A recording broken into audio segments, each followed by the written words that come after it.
I was just talking about detox, and you can find that video if you look at my page.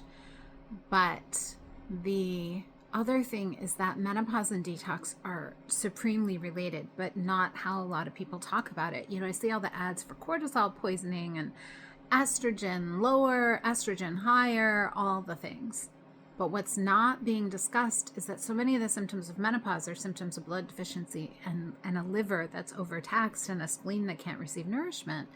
And that is so key because those are things that are actually more about the essence of you and how free or confined it is than pathways. And what's funny is that I actually find that as people have pathways that stay, or actually their cells feel free and their body feels free and their essence feels free, they don't have pathways that are shut down and they have open hormonal communication.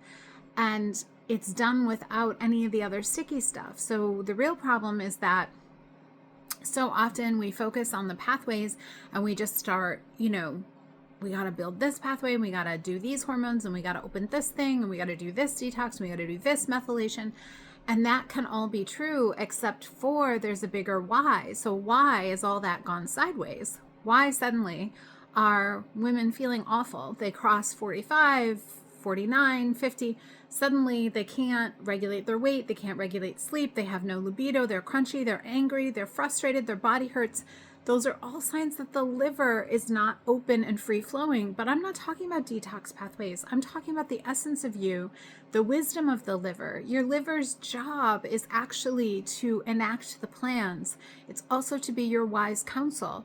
If the liver has been ignored for decades, which is how most women have lived, there's no energy there for the wise counsel. And as a result, there's no spaciousness for the wise counsel now that we've reached a true wisdom era of our life. And so the lack of connection there is what creates the stasis. And that stasis is creating deficiency. And then you're ending up feeling all the side effects of menopause. And then you go start trying to make it happen. I'm going to take hormones.